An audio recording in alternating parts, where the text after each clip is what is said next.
My friends and I are making a very large withdrawal from this bank. Inside Man. It's a commercially successful bank heist movie written by this guy, directed by this guy, and starring whoever this is. In it, a team of cops led by Detective Frazier navigates a tricky hostage situation. Meanwhile, Clive Owen successfully robs a bank by living inside it for a week. Jodie Foster has a major role that does not affect the plot in the slightest, and Christopher Plummer is a secret Nazi. Spoilers.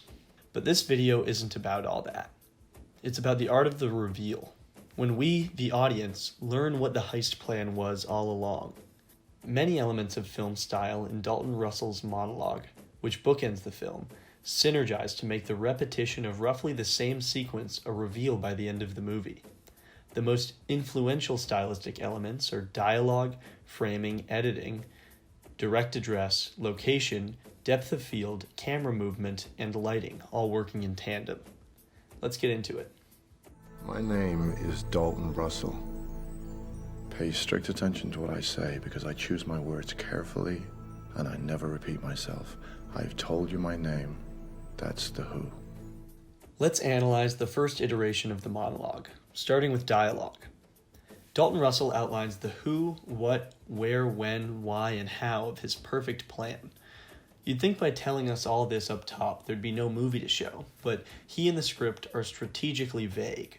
All we really learn is that he's robbing a bank. Everybody get down on the fucking floor now!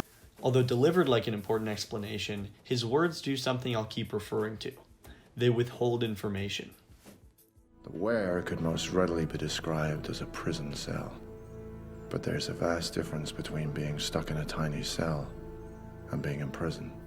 Notice how he doesn't tell us where he is, he just equates his current situation to a prison cell. Due to the common association between robberies and jail, this is the most idea we have of where he is. It's a clever red herring, and the movie even backs it up visually, which leads us to framing as another method of withholding information. This shot is carefully framed and lit to omit any indicators of his actual location, and what's left could very well be in jail. The editing is used strategically, as this is the only cutaway in the sequence, and it's right after Dalton says, prison cell. Then, as our perp reads and does push-ups, two things one might do in prison to pass the time, he rattles off this forbearing augury. But there's a vast difference between being stuck in a tiny cell and being in prison. Which tells us he may or may not be in prison. So maybe it's voluntary, or he has a really positive outlook on life? Who's to say? We just met this guy. Now let's turn the focus to the other shot in this opening sequence that visually withholds information, the monologue shot. This one uses a whole slew of visual elements to withhold information about the subject's location. The first element that helps is the direct address. Having him look directly into the camera breaks the world of the film in a jarring way. My name is Dalton Russell. Pay strict attention to what I say because I choose my words carefully and I never repeat myself. Next, Dalton begins his speech shrouded in darkness, and by the end of the shot we see he's positioned in front of a blank wall. Therefore, we the viewer are in the dark regarding his location. As you can see, the shot has a high depth of field, which is often used in photo and video to help separate an object in focus from the background. In this case, locational context. Lee also uses camera movement to his advantage with his signature double dolly shot. This is done by placing both the camera and the subject on the same dolly so they move through the space together. This is an effect used to separate the subject from their surroundings in a jarring, fascinating way. The dolly wouldn't work without lighting.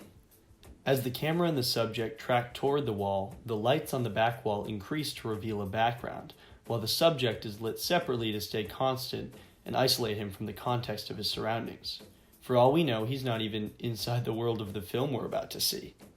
Using these stylistic elements to withhold information intrigues the audience while giving us little revealing information. That way, we won't even put together the puzzle as the pieces are presented to us throughout the movie. I'm gonna walk right out the front door. Why don't you just walk out the door? I will. I'm gonna walk out of that door. But what's maybe more fascinating is how these elements change or stay the same, so the repetition of the sequence later on reveals the master plan. Now, these same elements that withhold information at the beginning are recontextualized to reveal the twist. The sequence now contains other shots edited together with it that show Dalton Russell leaving his cell. This is the most explicit part of the reveal. In these shots, the framing changes to show the opposite side of his cell, exposing that he's in a small storage closet or shelving unit. The cutaways no longer look like a prison. The monologue shot and all its stylistic elements stay the same, except that Dolly's away from the wall this time. And now we have context for the wall behind him. He was in the diegesis after all. Pay strict attention to what I say because I choose my words carefully and I never repeat myself. Finally, the identical dialogue works with these elements to remind the viewer that we've had the answer all along. Why don't you just walk out the door? I will.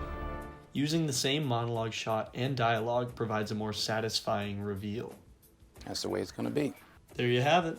Inside Man is a captivating movie, but it probably wouldn't have had the same satisfying reveal had it not been for the precision of stylistic elements right from the first second of the film.